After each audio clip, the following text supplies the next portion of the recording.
总裁未婚妻说公司效益不好，降了我1半工资。可转头我却看到他的小助理在朋友圈炫耀，老板不仅给我涨薪，还怕我上班累，专门送我豪车，太贴心了。照片里，他和未婚妻站在刚提的100万豪车前，一脸幸福甜蜜。我沉思2秒，点了个赞。当晚，未婚妻紧急开会，以我扰乱公司风气为借口，扣掉我整个月工资，补给小助理做精神损失费。众人同情地望着我，以为我会发疯大闹，可我只是平静地收拾好工位上的东西，将辞职申请递到他面前。欺负同事仅扣工资怎么够？我自请离职。大家好，开始今天的分享之前，希望你能给人间烟火点个订阅，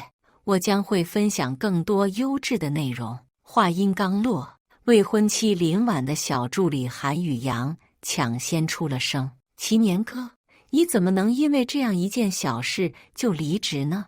你在公司待了那么久，而且林总对你平时那么好，你如果在这个节骨眼辞职，让大家怎么看林总？林总，你也快来劝一劝齐年哥呀！林婉刚才或许是想劝我的，可听完韩宇阳这番话后，火气也大了，冷哼了一声：劝什么劝？他想走就让他走，我行得端坐得正，不怕任何人说什么。随即毫不犹豫在我离职申请上签字，将单子甩手扔到我脸上。围观的同事目瞪口呆，和我一旁关系不错的同事连忙低声劝我认个错，让我不要意气用事。在场几乎所有人都知道，这家公司是我陪着林婉一手创立的。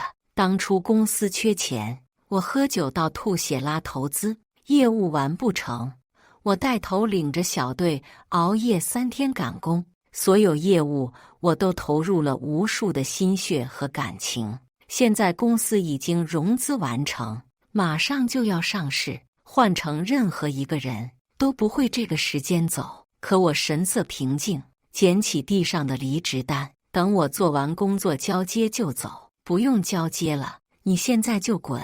林婉指着门口，毫不犹豫冷声道。见状，我没说什么，朝几人打过招呼后，拎起东西离开。走之前，我回头看了眼林婉，清楚地看到她冷静的眼神里蓦地一闪而过的复杂。我自然知道是为什么。她觉得我不会走。以前我们也闹掰过，但我离开后没多久便会后悔，像是什么也没发生一样，回去找他，跟他认错道歉后，一如既往的工作。但他或许不知道，这次不同往常，我对他的耐心已经耗尽了。走到车库，我找到自己那辆已经开了10年的小破车，车漆都被磨掉了好几块。它的旁边停了一辆崭新的高配版保时捷，正是今天林婉刚送给韩宇阳的那辆。车库的空位很多，他却偏偏要停在这里。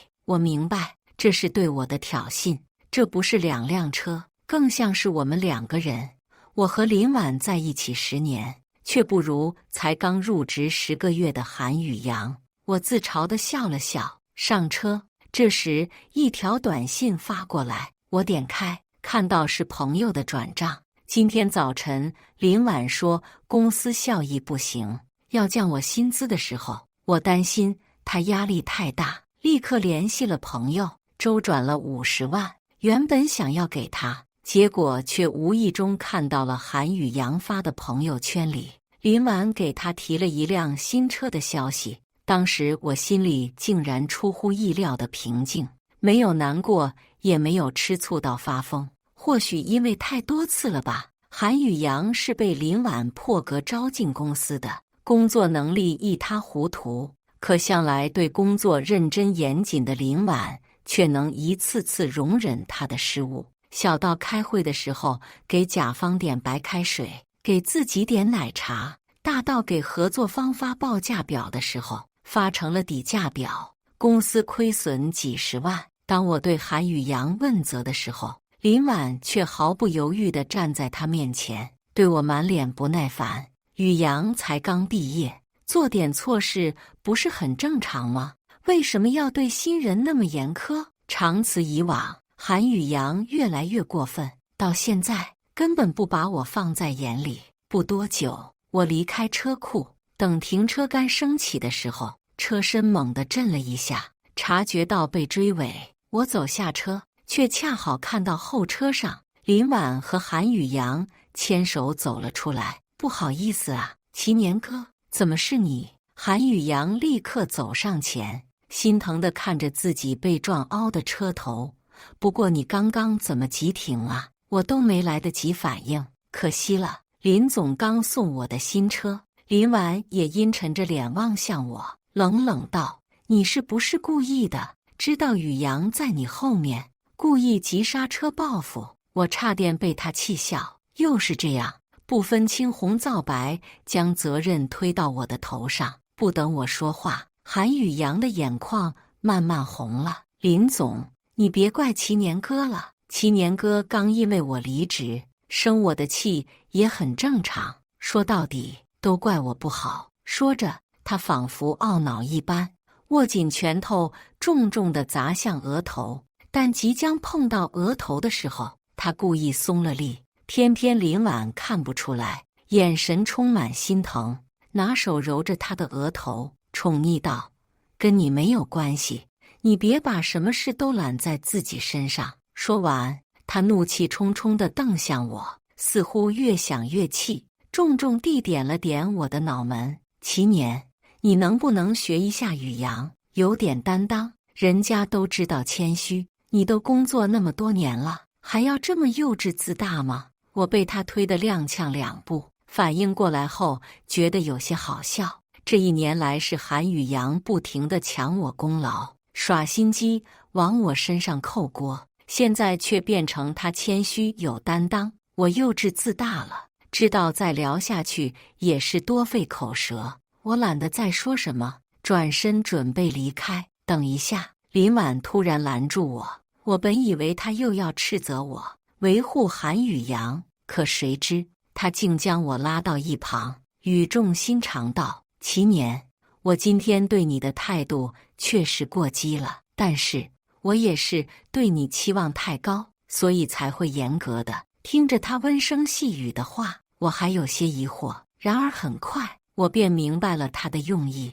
林婉对着我轻笑了一下，拍了拍我的肩膀：“离职申请我会撤回，你照常来上班就好。不过你找个时间，当众和宇阳道个歉吧。另外，这次追尾你是全责，到时候需要多少赔偿，我从你的工资扣。”我反应过来，嗤笑一声，抬眼看向韩宇阳，他估摸着早就知道林婉说的是什么，面色充满得意，挑衅地朝我眨了下眼睛。我嗤笑一声：“不用了，追尾是谁的责任，可以去查监控，实在不行你就去报警，我还有事，先走了。”说完，我径直离开。林婉在后面气得跳脚：“我已经给过你机会了，你别后悔。”“后悔？不会后悔的。”我回到车上，给朋友发了一条消息：“我离职了，明天就可以去你公司上班。”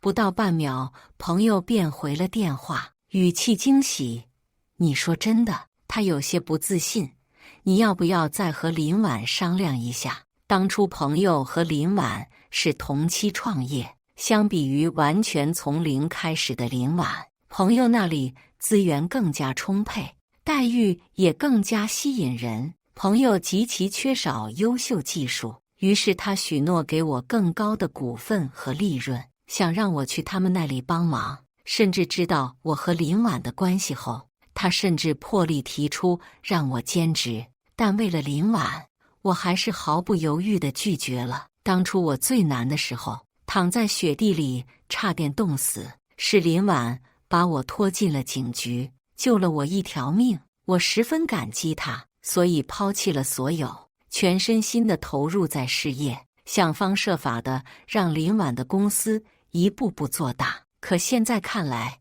对方似乎并不在意，而且这么多年，再怎么算也足够报答他的恩情了。我也没必要再委屈自己了。不用，我自己可以决定。又和朋友聊了2句，确定好签合同的时间后，我开车先回了趟家，拿签约需要的资料。本以为林晚又要深夜才回来，谁知没多久，他便和韩宇阳通着电话，满脸欢喜地走进了客厅。见到我，他的脸色霎时间沉下来，故意朝我翻了一个白眼，推门走进卧室。我知道他是在等我去哄他。每次在公司闹得不愉快，我都会想方设法地跟他道歉，请求他的原谅。即便错的人是他，我也要昧着良心认下错。以前我觉得自己是应该的，不论是报恩还是要维护这段感情，我都应该哄着他。但现在我只觉得无聊，我专心在抽屉里找东西。不过多时，他阴沉着脸从房间走出来。宇阳，那辆车修好了，你的车修了吗？我知道这是他给我台阶的信号。换作往常，我早就觉得他原谅了我，屁颠屁颠的去讨好他了。可现在我头也没抬，淡声道：“一辆破车，没什么好修的。”林婉皱眉：“你这是什么意思？”我疑惑地抬头看向他，不明白他又在不满意什么。之前这辆车也剐蹭过很多次，我说要修，他也是刚才的那句话。本以为他又要发火，可谁知他吐了口气：“宇阳这段时间工作确实不错，我送给他车也是为了留住他这个人才。你是我的男朋友，以后我们结婚，公司不都是你的？你又何必纠结于工资多少？为什么非要和他计较呢？7年。我做的一切都是为了公司，我不想让公司里的其他同事觉得我是在偏袒你。”反应过来，他竟然是在向我解释。我有些诧异，他以前根本不屑于跟我说这些的，但我心里清楚，这些也不过是借口罢了。在公司里，同事都知道林晚是怎么对我和韩宇阳的。我熬了3天才完成的项目，他心血来潮转手交给韩宇阳，只做了个 PPT 就成了韩宇阳的成果。我谈了几天的客户，马上就要签合同，他打着我的旗号带韩宇阳和对方吃一顿饭，合同就变成了韩宇阳谈下来的。诸如此类的事情数不胜数。长期下来，其他同事都只觉得林晚更偏爱韩宇阳，甚至觉得林晚不喜欢我。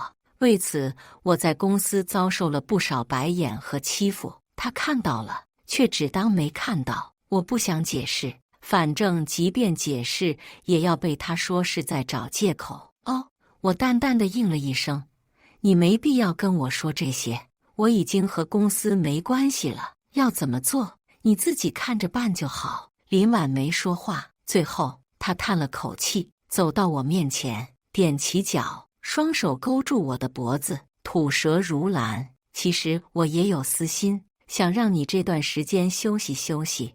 你可以想想我们婚礼的事情，你打算什么时候向我求婚？”他娇笑着问我。可我之前已经求婚过很多次了，每一次他都拒绝了，每一次闹得不开心，他又会拿结婚来哄我。有时候我感觉自己不像她男朋友，更像是被他耍得团团转的狗。我没说话，林晚又像是逗狗一样挠了挠我的下巴：“别生气了，笑一个行吗？”说着，他像是刻意讨好我一般，朝我的喉结亲了一下。他极少会主动亲近我，换作以往，我大概会很高兴，在他亲近后便会反客为主，然后被他推开，笑着骂我脑子不干净。现在想想，真觉得挺无聊的。一把扯下他的胳膊，抽出湿纸巾擦了擦喉结的位置。林婉如被雷劈，呆愣在原地。“你嫌弃我？晚会儿我还有事要出门，先去换衣服了。”淡声说完，我转身准备回房间。林婉想要跟过来，我毫不犹豫将房门关上，反锁。“行，姓齐的，你别后悔。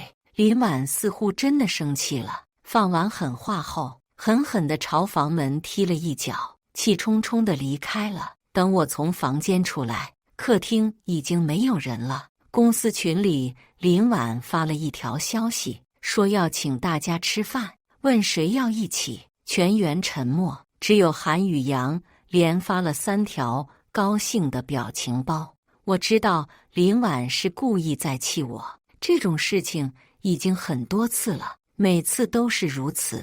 其他同事都不愿意参加，只有韩宇阳态度积极。换作以往，我已经吃醋要跟过去，然后被他们嘲讽一顿了。现在我懒得管，我直接去了朋友那里签署合同。朋友十分高兴，专程帮我摆了一桌庆功宴。酒后3巡，我去洗手间的时候，听到隔壁包厢传来熟悉的声音，我下意识地停下脚步，透过虚掩的门缝，我看到林婉正依偎在韩宇阳的怀里，不知道两人说了什么。林婉笑得花枝乱颤，趁这个机会，韩宇阳飞快地低头，朝他的唇上亲了一下。林婉一时间愣在原地，但也没有推开他的意思。林总，你和齐年哥什么时候分手？我已经等不及想要和你在一起了。你知道我每天看到你和他在一起，我有多难过吗？韩宇阳委屈地说道。林婉动了动唇，似乎想说什么，最后他反抱住韩宇阳，像哄孩子一样轻拍了拍他的背。再等等吧，不会太久的。两人亲密依偎的模样，像极了一对情侣。我嗤笑一声，没再看下去。回到包厢，又喝了几杯后散场。一起进地下车库的时候，朋友突然将我拉到一辆顶配的保时捷的车前，问我喜不喜欢。我不明所以的点了点头，以为是他刚提的车。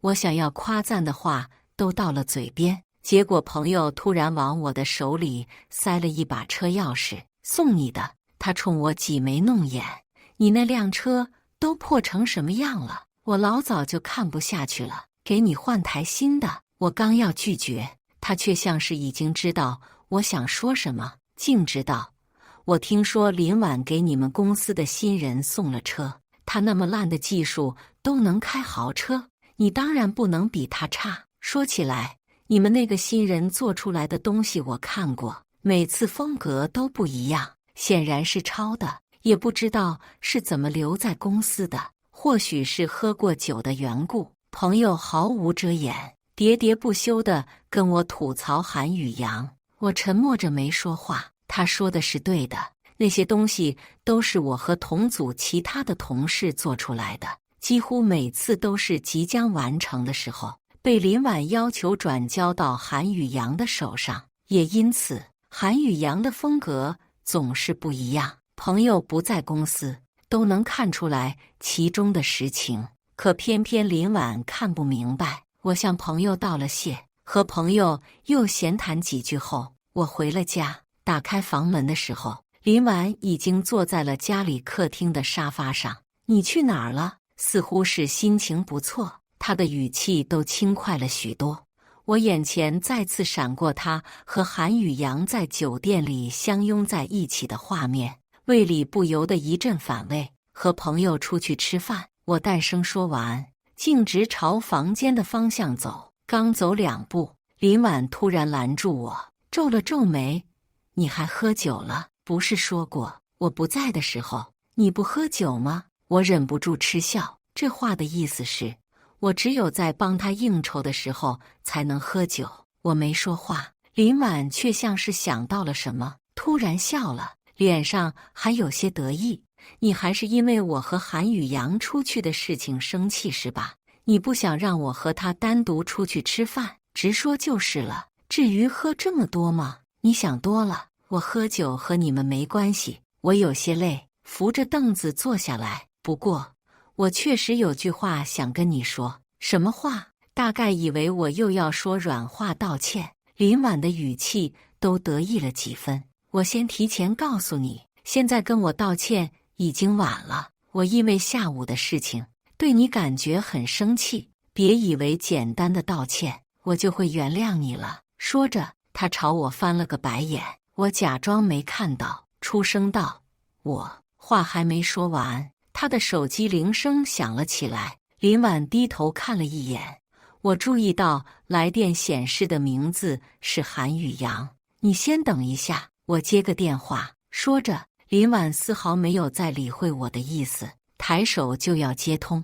我望着他冷漠决绝的背影，平静地出了声：我们分手吧。林婉。话音刚落，林婉的身形仿佛蓦地僵了一下。你就因为一件小事要跟我闹分手？林婉不可思议地望着我，片刻不耐烦道：你现在怎么变得这么小气？不就是和韩宇阳吃了一顿饭吗？至于吗？算了，我还有事，你先冷静冷静吧，晚会儿我们再说。说完，他又准备去接韩宇阳的电话。往常便是如此，每次我们闹得不愉快，他便会让我自己冷静，这往往是我们冷战的开始。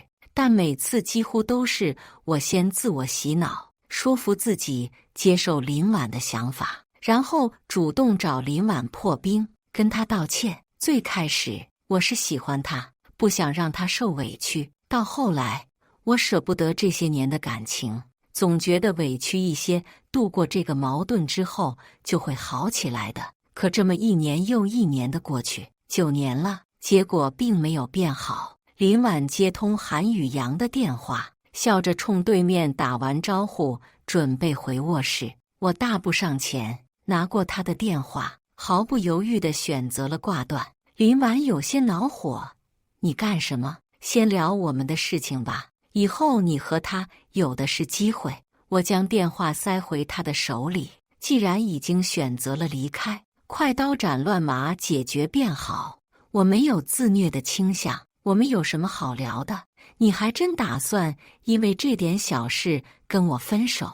林婉给韩宇阳发了通消息后，这才收起手机，冷哼一声望向我：我真不知道你吃错了什么药。你知道你现在跟我分手意味着什么吗？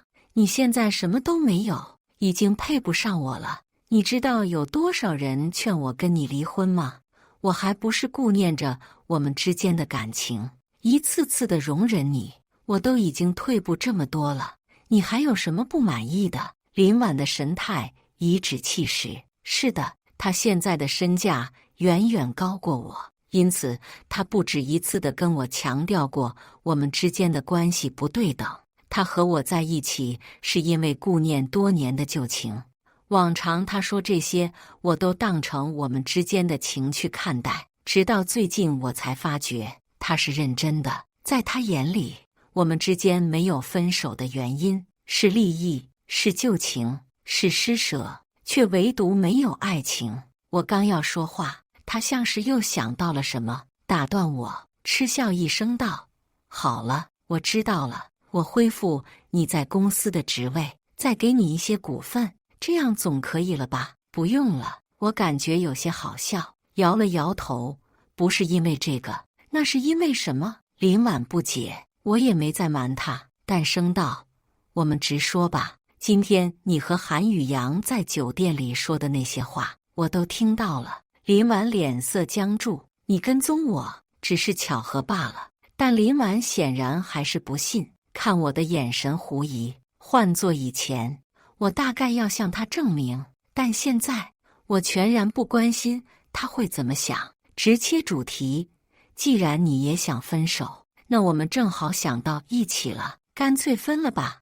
你名下的东西我都不会拿，我们好聚好散。话已经摊开了，我本以为林婉会痛快答应，可谁知她竟然犹豫了。齐年，你想好，你已经不年轻了，如果现在和我分手，以你的条件，可能就找不到我这么好条件的伴侣了。当时在酒店的时候，我说的也是气话，如果你能跟我服个软，我也并不是非要和你分手，我对你也不是全然没有感情。你意识到他是在挽留我，我感觉有些诧异。他之前跟我闹过很多次分手，每次都是我低三下四的哄他，恳求他的原谅，我们才坚持到现在的。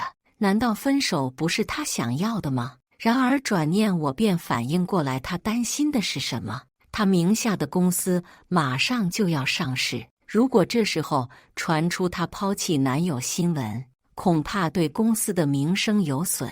你放心，分手后外人问起来，我只会说是和平分手，不会说你和韩宇阳的关系。我补充道。林婉动了动唇，最后似乎有些气恼。以前我们也闹过矛盾，那么多次你都没有计较，为什么这次一定要计较呢？你实话告诉我，你是不是在外面有女人了？我忍不住皱了下眉，他这个怀疑已经开始不讲道理了。他明明知道的，和他在一起之后，为了给他安全感，我和所有的异性都断了联系，就连出去买东西都只挑男老板的店。但我懒得再跟他解释，想了想道：“你就当是吧。”林婉没说话，最后起身进了卧室。我摸不准他的态度，不知道他到底是答应还是拒绝。不过应该是答应了吧，天色有些晚了，再加上我和林婉平时就是分居，也没什么不合适的。我决定再住最后一晚，等明天再搬家。当晚，我让朋友帮忙在公司附近找了新的房子，随后简单打包好东西后，躺在床上舒舒服服休息了最后一晚。第二天一早起床后，却破天荒看到林婉也在。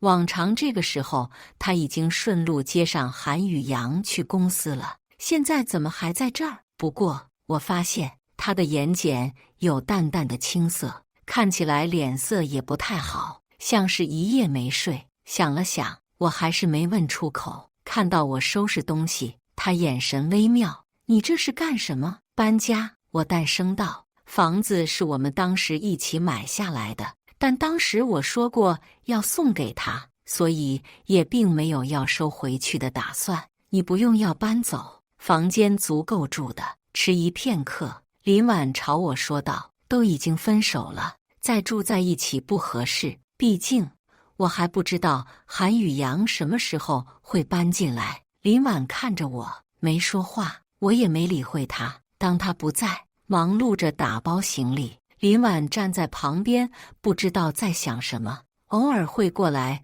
帮我搭把手。我有些疑惑，他原来也从不会帮我什么忙，而且他难道不用去上班吗？但我没问，专心做自己的事情，很快便将行李打包好，也就一个行李箱。拎着行李箱下楼的时候，林婉也跟了过来，从旁边拿起车钥匙：“我送你吧。”“不用，你忙自己的事情就行，我今天没什么事。”林婉态度有些强硬，以前也是这样，她决定做的事情一定要做到，不想在这件事上浪费时间。我也没再推辞，跟着她去了地库，拉开副驾驶的车门，刚要上车，我却在副驾驶的位置上看到了一个半人高的毛绒熊，妥帖地系着安全带，身上还贴了一个标签，上面写着韩宇阳，还有一行小字标注：“我不在的时候，就让这个娃娃陪着林总。”后面还有一个俏皮的表情。林婉大概也忘了这件事，见状脸色略有些尴尬。以前他上班从来不让我坐他的车，有次我的车出了故障，想要让他送我一次，他发火说我矫情，问我为什么不打车。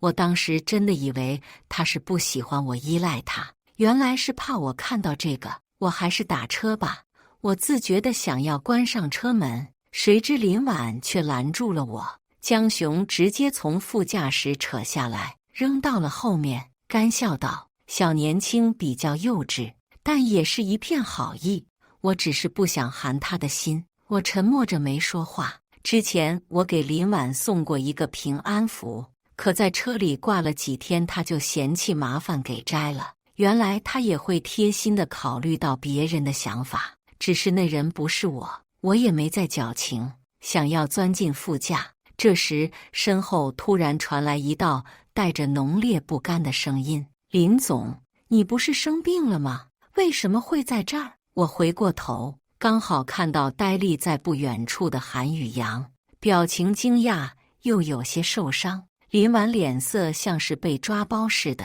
慌了刹那，转瞬又恢复了之前的平静。你怎么来了？韩宇阳语气委屈。我早晨听说你生病了，有点担心，就做了些粥过来，想要照顾你一下。不过现在看来好像不需要我。说着，他委屈地抱紧了怀里的保温壶，看起来像是受了莫大的打击。林婉表情自责，似乎想说什么，韩宇阳打断了他。林总，我理解的，你和齐年是男女朋友，你对他好是应该的，你直说就好了，不用这么瞒着我。那你们先忙，我就先走了。说着，他特地朝车上被扔在后座的玩偶熊看了一眼，低垂着脑袋，转身就要离开。见到他这么懂事，林婉愈发自责，匆忙上前拦住他。我和他昨晚分手了，今天他要搬出去，所以我才会送一送他。说完这句话，我清楚地看到韩宇阳眼神里一闪而过的惊喜，他朝我看过来，眼神得意，说出的话却充满无辜。你们分手了？为什么？齐年哥是不是还在生我的气呀？跟你没关系，我们是和平分手。林婉像哄小孩子一样向他哄道。韩宇阳望向我，那我去送齐年哥吧。林总，你看起来脸色不太好，先回去休息吧。林婉脸色犹豫地朝我看了一眼，我知道他在想什么，将行李箱拎出来。不用，你们先忙，不用送。说完，拎着行李转身离开。林婉没有说什么，我内心始终平静。或许因为我早就清楚，在我和韩宇阳之间，他肯定会选择韩宇阳。车离得不远，我将行李放进后备箱，便坐进驾驶位。这辆车是昨天朋友送我的那辆，昨晚喝过酒后找的代驾开回来，因此我一些功能还不太熟。摸索明白后，我才开车离开。只是视线掠过倒视镜的时候，我察觉到韩宇阳看过来的眼神里仿佛有什么一闪而过。等我再看过去的时候，却一切如常。我没有理会，安顿好住处后，便专心事业。朋友公司的基础很好，只是没有更好的技术做突破。我空降后，直接带领了技术部门精进现有技术。1周后，技术有了很大改良，项目一发出来，比起之前效果好了不少。我乘胜追击，没有放松，就连同事们也仿佛燃起热情，每天加班到3、4点，功夫不负有心人。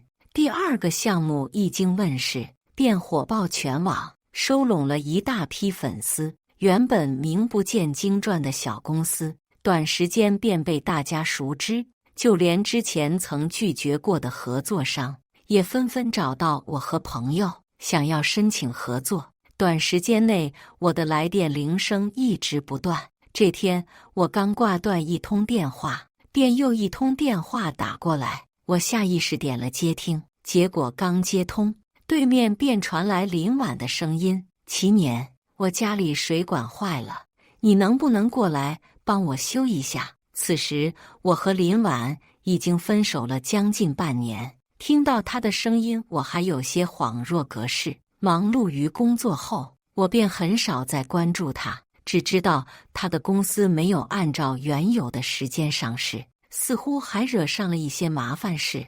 至于具体是什么，我也不太清楚。你找韩宇阳或者修理工吧。我淡声回他，不清楚为什么他会联系到我。以前家里东西出现问题，无论我在忙什么，都会赶回去修理。但现在我们已经分手了，他找到我，属实是不合适。沉默几秒后，林婉才出了声：我把韩宇阳开除了，已经跟他没什么联系了。我有些诧异，不等我问，他嗓音哽咽道：修理工我也找过了，可太晚了。齐年，我知道太晚了，可我现在也不知道该找谁了，我真的没办法了。如果你再不帮我，我可能真的……他抽泣了2声，语气绝望。听筒里传出凌冽的风声，我敏锐地察觉到不对。你现在在哪儿？林婉顿了半晌，才道：天台。我忍不住想到之前刚创立公司不久，公司因为决策问题损失惨重，当时的林婉精神几乎崩溃，半夜写了封遗书，爬上窗台。好在当时我及时发现，否则不堪设想。本以为他足够理智，没想到还会做这种傻事。如果我不知道，自然不会主动联系他。可现在已经知道他可能会遇不测，我无论如何也做不到袖手旁观。想了想，我叹了口气：你等我。简单换了衣服，我开车回到这个熟悉的地方。一开门，我便看到林婉哭红的眼睛。房内水管爆了，地板上全是水。我脱下鞋走进去，发现只是接口松了，拿工具拧了几下，很快便修好了。小区防水还是挺好的，不用担心会淹到楼下，你把积水处理干净就好了。叮嘱2句后，我起身准备离开，结果刚走2步，一双手猛地环住我的腰。林婉在我身后哭得抽噎。齐年，你心里还有我是不是？不然你也不会过来。对不起，以前是我的不对，我已经知道错了。我们重新回到过去，好不好？我怔愣了一下，抽开他的手。你误会了，我不是来做义工的，修理费是100，支付宝还是微信？收到林婉的转账后，我没有再多待，无视他剩下的话，直接离开了小区。在看到他哭红的眼睛，而我内心全无感觉，只剩平静的时候，我便知道自己已经彻底放下了。不过很快我便明白，他也放下了。项目上线1个月后，我收到了他公司的起诉单。起诉的内容是我偷走了公司的机密文件，证据也很齐全，除了纸质证据和一些转账记录之外，还有一个视频，正是那天我替林婉修水管的那天录下来的。中间经过了剪辑，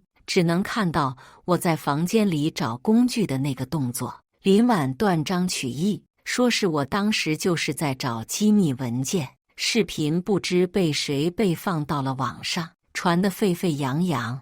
项目本来热度很高，不少本就看不惯的人喜闻乐见，大肆传播。一些吃瓜群众不明所以，但当有人肉出我是从林婉那里跳槽到朋友公司后，他们也相信了我偷走核心机密的事情，纷纷跟风大骂。我被带到了警局，见到林婉的时候，他看我时的眼神躲闪。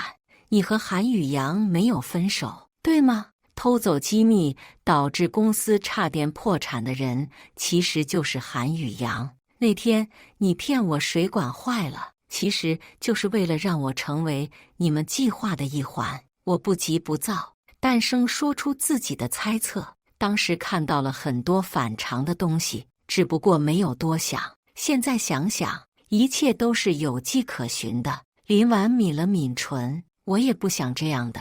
宇阳还年轻，他的机会还有很多，不能因为他的一念之差就毁了他。那我呢？我嗤笑一声，我跟你在一起9年，帮了你那么多，你就可以心安理得地毁了我吗？林婉，你真的不记得我是怎么把你拉出泥潭的吗？林婉身形微僵，身体下意识地瑟缩了一下。我知道他还记得，他出身大山，家里重男轻女，但凡他做的有一点错，便会被父母拳打脚踢。他辛辛苦苦考上大学，却要被家里拉回去结婚，是我拿出自己所有的钱，买断了他和家里的关系。自由的那一刻，他哭着抱着我，说以后我们要相依为命。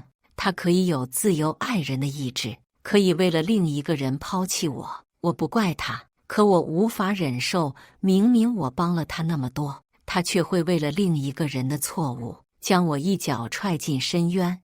我仍怀着最后一丝期望看向他，半晌，他终于出了声，冰冷的字眼从他的红唇吐出：“就当是我对不起你吧。”说完，他再也没说一句，转身离开。看着他越来越远的背影，我心里对他的最后一丝情意荡然无存。他不知道，接下来被拽入深渊的人是他，不是我。1周后，如约开庭，林婉笃定我无法翻案，信心满满。韩宇阳坐在观众席上看我的眼神又恢复了原来的得意和挑衅。可当朋友将准备好的证据一一拿出来时，两人都傻了眼。同时，朋友还拿出了一份录音，里面林婉和韩宇阳的对话清清楚楚。全场所有人都知道了他们的算计，都知道韩宇阳为了钱出卖了公司的机密，导致公司不仅错失了上市的机会，还被迫背上了上亿的违约金。为了韩宇阳，林婉便想到了将罪名挂在我的头上。录音被播出来的时候，林婉脸色惨白，跌坐在椅子上。怎么会这样？我走到她面前，面色一如既往的冷静。林婉，我给过你机会的。在我离开林婉不久后，朋友便阴差阳错地知道了他们的算计，也跟我提过让我小心一些。那天我去林婉家里修水管的时候，就知道自己有可能会落入他的圈套，但我还是去了。不仅是担心他，还有便是我和朋友的计划。项目爆火后，我们需要更多的资源，所以不久前我和朋友就在商量要收购林婉的公司，只不过始终没有好的时机。林婉自己送上门，正是我们计划完成的大好机会。原本我还有些犹豫，可那天他对我的毫不在乎，让我彻底下定了决心。我一字一句，低声将他并不知道的事实告诉他。林婉瞪大了眼睛看着我，眼里满是不可思议。最后，他终于忍不住，冲着我破口大骂，但已经无济于事了。他和韩宇阳都被警方控制了起来，送进了监狱，数额巨大，估摸着要关个几十年。网上的舆论反转后，朋友如愿收购了林婉的公司。我站在曾经辉煌的大楼上，俯视脚下，此后人生一帆风顺，蒸蒸日上。以上就是今天分享的故事，大家有什么想说的、想吐槽的，欢迎在下方评论交流，也更希望能给人间烟火点个订阅，我将会分享更多优质的故事内容。